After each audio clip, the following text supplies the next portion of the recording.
Nuaiman ini setiap hari mabuk di hadapan Nabi Muhammad SAW. Kalau mau ketemu Nabi, minum khamar dulu. Tahu khamar haram, tahu. Karena cari perhatian kepada Nabi Muhammad SAW. Jadi kalau ketemu mabuk, entah ditegur sama Nabi. Ya Nuaiman, haram, jangan diikutin, jangan diminum lagi. Iya ya Rasulullah, sadar, senang Nuaiman. Besok ketemu lagi, mabuk lagi. Ada satu kisah lagi di mana Nabi SAW setelah ditinggal oleh dua orang yang dicintai. Nuaiman ingin bikin senang Nabi SAW karena ngelihat Nabi itu selalu bersedih. Karena cintanya Nuaiman kepada Nabi Muhammad SAW, Nuaiman ini berangkat ke tempatnya Zaid bin Thabit. Sayyidina Zaid jual kambing, diminta sama Nuaiman, ya Zaid, saya ambil kambingnya 2, saya mau hadiahin ke Nabi katanya. Oh iya silahkan kata Zaid. Duitnya mana Nuaiman? Duitnya nanti minta sama Nabi. Ini kira-kira yang begini kalau kita ketemu kita apain nih orang? Dibawain 2 ekor sama Zaid yang nganterin, bukan Nuaiman yang bawa. Nuaiman ngintip dari samping tembok, ngeliatin. Begitu kambingnya disampaikan kepada tangan Nabi, Zaid nungguin. Rasulullah senyum, alhamdulillah, terima kasih banyak, ini hadiah dari Nuaiman. Ya Rasulullah, alhamdulillah, kirim salam sama Nuaiman. Dan setelah sedihnya Nabi, pertama kali senyum saat Nuaiman menghadiahkan kambing kepada Nabi Muhammad SAW. Diterima sama Nabi. Zaid nggak jalan, diam aja. Ada apa lagi wahai Zaid? Ada lagi yang mau dibicarakan? Enggak ya Rasulullah, duitnya. Dan di situ Nabi ketawa yang kedua kali karena melihat Nuaiman sedang ngintip di balik tembok. Nabi bayar kambing tersebut dengan niat Nuaiman bukan orang yang punya. Karena cintanya Rasulullah kepada Nuaiman, Nuaiman dapat sesuatu kedudukan terhormat di hadapan Allah. Tukang mabok bikin kesel Nabi, tapi Nabi kalau nggak ada Nuaiman nggak mau ngajar. Selalu bikin senang Nabi Muhammad SAW. Satu waktu saat setelah Nuaiman wafat, Rasulullah yang mandiin, Rasulullah yang kafanin, Rasulullah yang masuk ke liang lahat. Kebayang kita, tangan Rasul SAW memegang jasad seseorang, sudah pasti jasad tersebut diharamkan masuk ke dalam api neraka. Sedih Nabi SAW kehilangan sahabat yang selalu membuat gembira Nabi Muhammad SAW. Setelah dikubur, semua masyarakat pulang. Rasul SAW mengatakan, wahai sahabat, silahkan kalian pulang. Aku ingin menyaksikan saat Nuaiman ditanyakan oleh para malaikatnya Allah.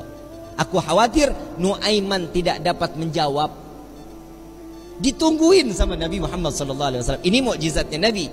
Nabi dapat mendengar mungkar nangkir saat dimana dia membicarakan, mempertanyakan kepada ahli kubur. Datang malaikat mungkar nakir. Assalamualaikum ya ahlal jannah. Ya Allah, mudah-mudahan kita semua di alam kubur dapatkan pertanyaan begini nih dari malaikat. Salam kepadamu wahai penghuni syurga. La ilaha illallah. Allahumma ja'alna minhum. Amin ya rabbal. Man rabbuka? Allahu rabbi, kata Nuaiman. Wa man nabiyuka? Coba ulang pertanyaannya, kata Nuaiman. Wa man nabiyuka? Tunggu, kayaknya saya salah dengar. Wa man nabiyuka? Jangan kencang-kencang, orangnya masih di atas tuh, katanya. Di situ Nabi masih tertawa. Nuaiman walaupun ada di dalam liang lahat masih membuat senyum baginda Nabi Muhammad sallallahu alaihi wasallam. Apa yang membuat seperti ini? Cinta.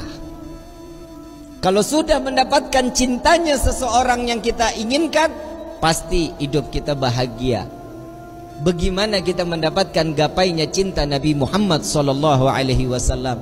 Orang yang bersolawat insya Allah keluar dari sini pulang dari sini berkah hidupnya, dosanya diampuni oleh Allah, kedudukan diangkat oleh Allah. Satu salawat 10 derajat Allah angkat di hadapan Allah. Jadi nggak ada yang rugi. Kalian duduk lama-lama di tempat ini sama-sama bersolawat. Apa sih manfaat solawat? Nabi SAW saat Isra wal Mi'raj sedang di Buraq, Nabi melihat ada satu malaikat, tangannya, jarinya jutaan, tangannya ribuan. Ditanya sama malaikat Jibril, Rasulullah nanya kepada malaikat Jibril, ya Jibril, ini siapa? Ini malaikatnya Allah ya Rasulullah. Apa tugasnya? Tugasnya dia menghitung butiran air hujan dari zaman Nabi Adam sampai akhir zaman. Tidak ada satupun yang luput dari hitungannya. Enggak ada ya Rasulullah. Semua terhitung. Yang netes di laut, yang netes di tanah, yang netes dimanapun, semua terhitung oleh malaikat tersebut. Lalu didatangi oleh Nabi SAW. Wahai malaikat Allah, begitu sempurna Allah ciptakan engkau. Ya Rasulullah, tugasmu begitu mulia menghitung butiran air hujan. Betul ya Rasulullah. Adakah satu yang pernah terlewat dari hitunganmu? Nunduk malaikat ini, ya Rasulullah, ada yang aku tidak dapat menghitung setiap apa yang telah diberikan oleh Allah. Apa wahai malaikat Allah? Tatkala umatmu bersolawat kepadamu, maka dengan rahmat dan keberkahan yang Allah turunkan ke orang-orang tersebut, aku tidak dapat menghitung dari butiran berapa rahmat dan keberkahan yang datang Allah berikan kepada orang-orang tersebut. Sallu ala Nabi Muhammad.